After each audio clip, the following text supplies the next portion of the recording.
waaw salaamaaleykum man jeune la bu dëkk ci koñ bi maa ngi dëkk fii nii Sacré-Cœur 2 Sacré-Cœur 2 laa dëkk. waaw man moom maa ngi woon ci lieu yi daanaka nit ki moom bu indee fitna ci koñ ñëpp xam nañ ne comment est monsieur le maire nitu fitna la nitu ay la parce que démb fekk nañu fii nii ñu toog ci koñ bi déjà bu mu duggee ci koñ bi.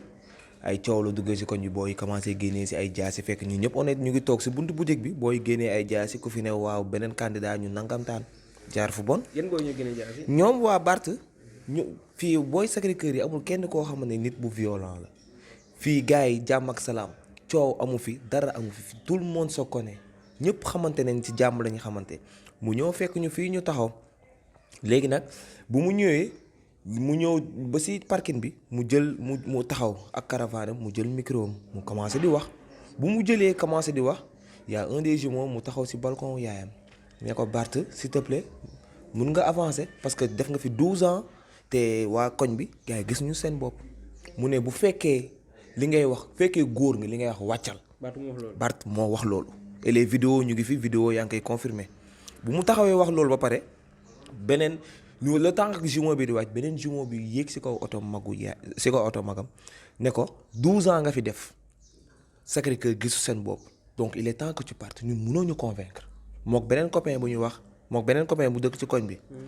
léegi Bart ci boppam moo taxaw ne gars yi génn leen nga jaar fu bon ci booy yi.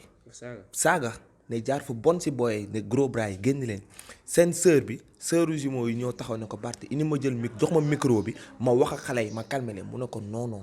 mais après ba mu waxee gars yi dañu attaqué boobu noonu ambiance bi ful bi gars yi dañoo jëli booy bi ci kaw oto bi wàccee ko gars yi commencé ko dóor boutique bi boo boutique bi sax gars yi di leen jéem a xool ñu rawalee gars yi tëj boutique bi bu ñu tëjee boutique bi Bart ne attaqué lee booy yi taxaw fii jël ay xeer di ko sànni ci kër gi di acharné wu ci benn maison mu ne. yaayu xale yu góor yi moo incité xale yu góor yi pour ñu def lii alors que vidéo yaa ngi fii boo ñëwee après ñu jox leen vidéo yëpp jiitu gars yi di dem ci télé yi di wax baaxul gars yi nañ bàyyi jee fitna Sacré-Cœur képp koo xam ne gars yi ci jàmm lañ dëkk xamuñu ay violence moom mu ngi taxaw xanaa dëkk bi nekkuñu ci dëkk de droit moom mooy wax tax ñu mu ne on est dans un pays de droit moom taxaw na ci télé bi lu nekk da koy wax Macky Sall certes peut-être loolu la ko jeunes yëpp toppee mais Bart mooy kan ba gars yi bu ñëwee taxaw gars yi kenn waru ko ñoo wax ne ko lii ak lii nga fi deful on n'est pas dans un pays de nekkuñu ci pays de démocratie. jàpp nga ne moo tooñ te war nañ ko teg ay daan. non mais ci yoon dañ ko war a teg ay daan parce que bii waa kër gi di sanc kër gi moom kenn fekkeewul ñuy dangar yi bay tabax seen kër.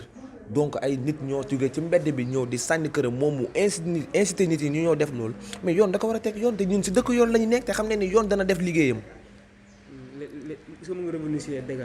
si li ñu yàq oto yeeg. mais yàq nañ oto jàmbur yàq nañ kër jàmbur ba pare di tëb ci yeneen kër am na benn paa bu ñu fekk ni kër bu mu jëlool dañoo dugg ci biir kër gi song ko dagg nopp paa bi génnee pistolet. gars yi dañ sax daw sax bàyyi fa ay jaasi ci biir toilette yi photo yooyu yëpp boolu ñu après on va vous ñu jox leen lépp pour wane leen ñun xam nañ lépp nu mu demee te moom xam na ne Sacré-Cœur dañ ko mere parce que liggéeyul dara Sacré-Cœur waa Sacré-Cœur nag seen sanction ci vote bi la mais yoon nañoo def liggéeyam parce que yoon moo ñëpp la fi nekkal nekk fi pour A nekk fi pour B yoon pour ñëpp la fi nekkal. waaw non gars yi ñoo saccagé voiture bi loolu moom ñëpp gis nañ ko. dégg nañ ne 2 voitures la wala. non benn voiture lañ gis benn voiture bu rouge benn Ford Focus bu rouge. moom lañ toj fii nii suñu mag bu jigéen moo ko moom lañ voilà gars yi li ñu def ñoo ko tey pour résumer en tout li ñu def moom ñoo ko tey et c'était prémédité franchement. waaye suba bi tamit déggal nañ mu dem ci rajo yi wax ne waa cellule communication ne dafa ñëw taxaw booy sànni ko xeer mais c'est archi faux moom moo taxaw ne gars yi attaqué leen booy ba pare nee na otom dañ ko toj mais waxul dëgg ñu yor nañ vidéo boo xam ne à 100 mètres mu ngi dem fii meeting bi waroon am fii di oto bi dara jotu ko mu ànd ak benn gayen bu dëkk ci koñ bi bu tudd Mbàkke booy ñu nekk ci kaw oto bi vidéo yëpp ñu ngi fii boo leen ñëwee après on va vous donner ça ngeen gis ne voilà ñun tooñuñu dañ ñu tooñ suñu dëkk suñu koñ lañu nekk suñu kër lañ nekk am nañ droit wax ne tu n'as pas besoin de nous convaincre parce que ñun gis nañ ni yow liggéeyoo fi dara am nañ ci droit. parce que moom day taxaw ci télé bi di wax lu ko neex ci dëkk bi te kenn du si wax parce que bu waxee mu ne on est dans un état de droit. mais j'aimerais aussi su nekkee mën nañu revenir tuuti si Barth ak problème ak Sacré-Cœur parce que j'ai entendu des gens dire que moom Baobab lay liggéeyam foofu la yam. mais fa la dëkk Baobab la dëkk moo tax Baobab lay liggéey Baobab amul suuf pavé nañ koñ yëpp defar nañ tali yëpp ñun tali bi ñu mujjee am fii nii ñuy defar fii nii soo am ward ni moo ko mujjee defar fii nii Sacré-Cœur 1 ñun fii bu ñëwee bu tawee c'est tout à fait un problème Sacré-Cœur góor gi bu tawee tamit poto bi kenn xamul lan la Barth te 90% recette mairie bi Sacré-Cœur la jógee te waa Sacré-Cœur mun ñu si gis seen bopp mais tamit ñun loolu c'est normal ñun tam ñu wax Baaw ak Karak kese nekk ñu si mairie bi Mermoz Sacré-Cœur dafa regroupé Sacré-Cœur Baobab Karak Amitié 3 Mermoz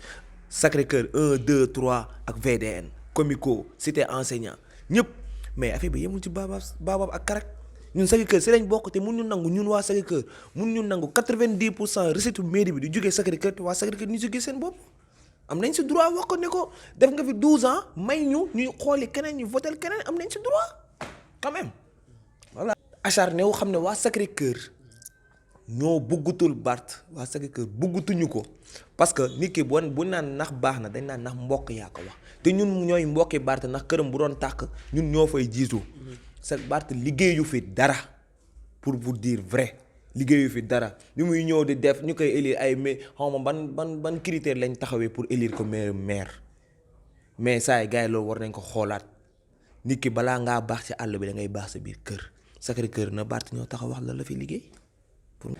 Je suis ici devant avec mon délégué de quartier, M. Kébé. Vous revenez un peu sur les faits hier, ce qui s'est passé hier. Bon, ce qui s'est passé hier, c'est quelque chose de lamentable et de déplorable, franchement, pour un pays comme le nôtre, où on a une tradition d'élections paisibles, bon, même s'il y a eu des fois des choses qui ne sont pas bonnes à dire. Alors, hier, depuis le début de cette campagne-là, en tout cas, moi, ce que j'ai senti ici, c'est une campagne très paisible, très civilisée d'ailleurs, comme on dit. Dans ce quartier-là, tous les candidats sont passés un à un. Moi, personnellement, je viens tard un peu le soir, mais j'ai eu la chance de tomber ici sur l'arrivée de plusieurs qui faisaient de la campagne de proximité. Je peux témoigner que tous sont passés. Zator est passé ici, il a fait une campagne. Et Bougane, j'ai même pris une photo ici avec lui, il est passé, campagne civilisée. Candidat Lach aussi est passé ici, dans le quartier, avec du porte-à-porte. Il a salué tous les notables, et puis tous sont passés de manière paisible. Alors hier, on ne sait pas ce qui s'est passé. Moi, j'étais en train de suivre le match chez moi, tranquillement. Et puis, j'ai entendu des pierres qui tombaient de l'autre côté de chez nous. Il y a une maison mitoyenne qui a été attaquée. Et puisqu'on est mitoyen, et apparemment, ils ont fait des dégâts extraordinaires là-bas. Ils ont poursuivi les jeunes. Ils ont fait le tour, ils sont venus chez moi, pensant que les jeunes sont venus se réfugier ici. Et ils ont défoncé avec des nervis, avec des sabres. Ils ont cassé la porte de la maison. Mes enfants étaient affolés avec des sabres. Et moi, je suis sorti, je leur ai dit, mais sortez. J'ai vu la violence avec laquelle ils étaient venus. Heureusement, bon, j'ai fait 2 sommations. Et on aurait pu aller au pire. Y avait-il pas des enfants? J'ai fait 2 sommations. Ah si, il y avait mes petits-enfants qui étaient là. Il n'y avait que des filles, j'étais avec 2 filles. Sur les bandits Non, ceux qui sont rentrés, les nervis qui sont rentrés, c'est des hommes. J'ai vu aucune...